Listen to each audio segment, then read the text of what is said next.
ada nggak efek jangka panjang kalau seseorang itu terpapar gas air mata? Banyak. Banyak. Oke, Nah, apa aja dok?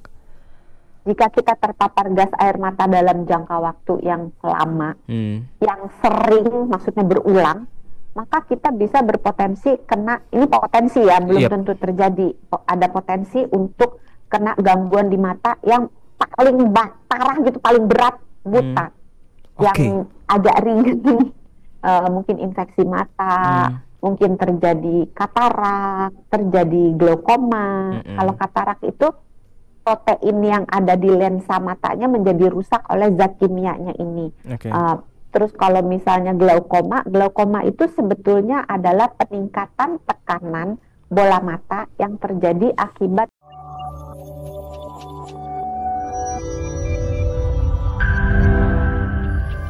Jadi maksud dari Dokter Santi ini adalah karena gas air mata termasuk salah satu dari polusi, akhirnya itu yang bikin bertahannya jadi lama walaupun sampai ke pagi sekalipun gitu ya.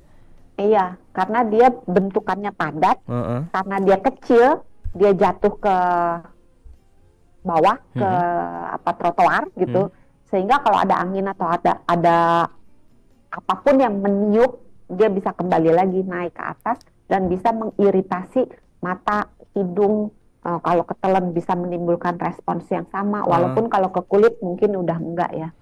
apa yang bisa ngilangin kalau gitu dok? Senyawanya.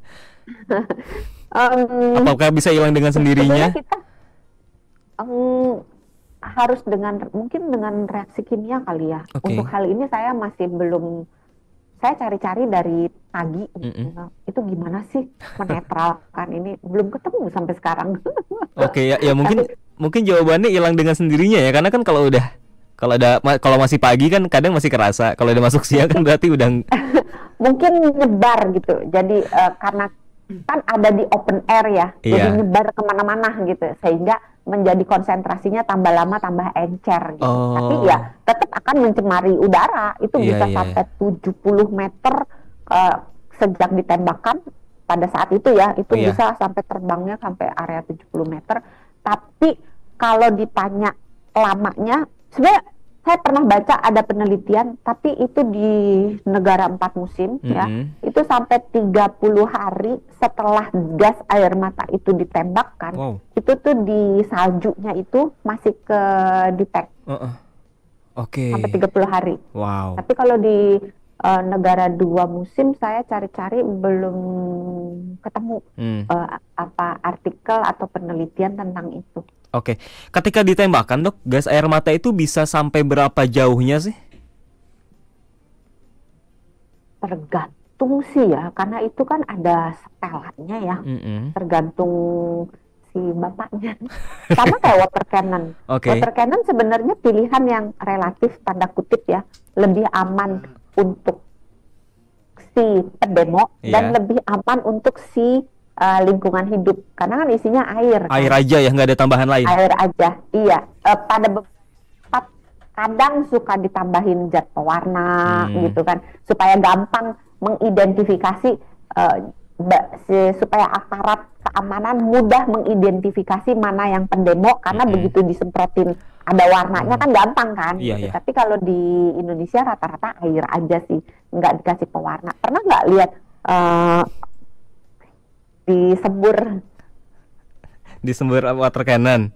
Pernah lihat kan ada yang mental kan itu Iya, kan. benar. Nah iya itu, kalau itu juga sebenarnya tekanannya juga bisa diatur, bisa Oh, lebih lemah, bisa iya. lebih jauh, lebih kuat gitu. Oke. Tapi kalau kalau berarti pertanyaannya jadi belok deh.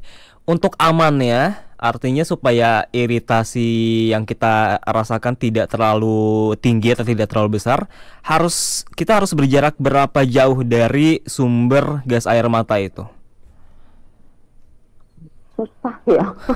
Karena tergantung angin juga. Kalau misalnya Oh, anginnya, ya kalau misalnya anginnya niup, heeh. kita jangan berdiri di area di mana angin bertiup, karena ingat dia kan benda padat. Iya.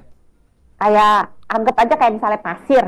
Kalau misalnya ada kita di tepi jalan, terus ada angkot ngebut gitu kan, Mm-mm. kan kadang-kadang pasirnya itu berterbangan. Ya kita menjauh dari si arah Ah, arah angin ya, iya ya. semburan angin gitu. Jadi menjauh, terus usahakan cari tempat yang lebih tinggi. Karena dia ada padatan, kan dia karena dia padat dia turun kan. Kalau gas kan dia naik ke atas. Jadi dia akan turun, kita harusnya cari tempat yang paling jauh dan kalau bisa lebih tinggi gitu. Oke, berarti bukan seberapa jauh dia ada dari sumber gas air mata, tapi kita harus coba cari, iya, dijauhi lebih baik. Tapi yang lebih utama lagi adalah kita cari tahu dulu anginnya ke arah mana ya. Terus kita coba ini aja apa namanya? Jangan pergi bersama dengan angin. Pergi bersama dengan angin. Oke, Dok, kita kan tadi sudah ngebahas soal gejalanya ya, ke mata, hidung, paru maupun kulit. Itu adalah tanda atau indikasi bahwa sistem pertahanan yang ada di diri kita itu sedang bekerja supaya senyawanya tidak masuk ke dalam tubuh. Apakah ada kemungkinan kita tetap merasakan nih matanya merah, hidungnya berair, parunya sesak, tapi ada kemungkinan juga nggak kalau senyawanya tetap masuk? Bisa. Karena kalau kan seperti disebutkan tadi, ini partikelnya itu sangat kecil. Ukurannya itu 2,5. Jadi PM2,5 itu kan bisa nembus sampai ke paru-paru sebenarnya. Jadi bisa aja terjadi kemungkinan beberapa partikel lolos dari mekanisme pertahanan tubuh kita, jadi nggak kehadang. Misalnya kalau yang masuk banyak, ingusnya nggak cukup untuk membuang dan air matanya nggak cukup untuk membuang, sebagian akan masuk. Dan itu bisa menimbulkan resiko kesehatan. Nah, ini saya mau lari ke efek jangka panjang, Dok. Ada nggak efek jangka panjang kalau seseorang itu terpapar gas air mata? Banyak. Apa aja, Dok? Jika kita terpapar gas air mata dalam jangka waktu yang lama, yang sering, maksudnya berulang, maka kita bisa berpotensi kena, ini potensi ya, belum tentu terjadi. Ada potensi untuk kena gangguan di mata yang paling parah gitu, paling berat, buta. Yang agak ringan, mungkin infeksi mata, mungkin terjadi katarak, terjadi glaukoma. Kalau katarak itu protein yang ada di lensa matanya menjadi rusak oleh zat kimianya ini.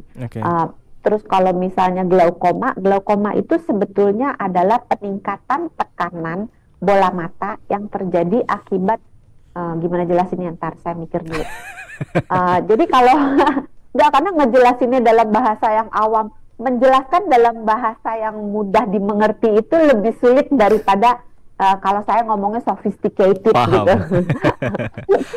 Jadi mata kita itu secara normal itu selalu dibasahi oleh air mata. Jadi kita merem gitu. Sama kayak kalau kita mobil itu ada wipernya gitu kan. Jadi kalau mata kita merem itu sekaligus untuk membilas mata gitu. Ini normal pun terjadi ya, tidak hanya ketika terpapar oleh gas air mata. Nah, air matanya gunanya untuk membasahi si lensanya, untuk membuang kotoran-kotoran, debu-debu dan berbagai partikel yang mungkin melekat, atau berbagai bakteri atau virus yang mungkin ada gitu. Karena kan kita nggak pernah ada di tempat yang steril kan. Nah, si air matanya ini setiap kali kita ngedip kan ada terus. Kalau nggak kebuang, maka kita nangis melulu dong. Ya kan? Ya kan? Nah, akibatnya di area mata kita ada lubang yang kecil banget untuk mengeluarkan si air matanya ini. Ada juga yang untuk menampung gitu. Nah, ketika sistem drainase mata ini terganggu, maka airnya kan ngumpul. Kebayang nggak? Kebayang. Nah, air yang ngumpul ini, tapi ini bukan air mata, lebih ke bilik mata ya. Cairan yang terkumpul ini akan menimbulkan tekanannya tambah tinggi. Sama kayak balon, kalau kita isi air, kalau dikit kan paling dia ngembang. Kalau kita isi lagi, ngembang tambah gede. Kita isi lagi, tambah gede, lama-lama pecah. Tekanannya makin tinggi gitu, sehingga tekanan yang ada di dalam balon itu akan membuat balonnya pecah.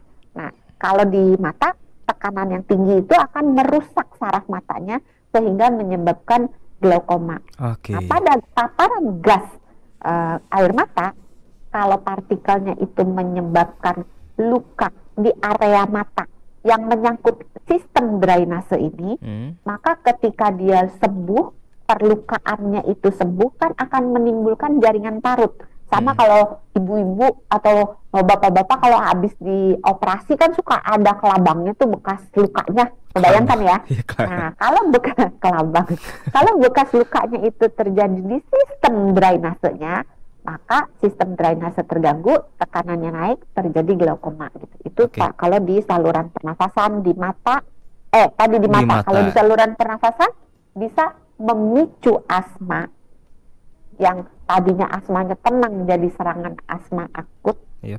Bisa juga yang tadinya nggak asma jadi asma, jadi Oh, punya asma. oke. Terus bisa juga kalau misalnya dia eh, menyebabkan infeksi, akan terjadi infeksi di saluran pernafasan yang Ah, tergantung di mana letak infeksinya. Kalau di iya. bronkus ya bisa jadi bronkitis, kalau di Oke. paru-paru bisa jadi pneumonia dan selanjutnya gitu. Kalau di kulit sih jarang sih ya yang efeknya jangka panjang.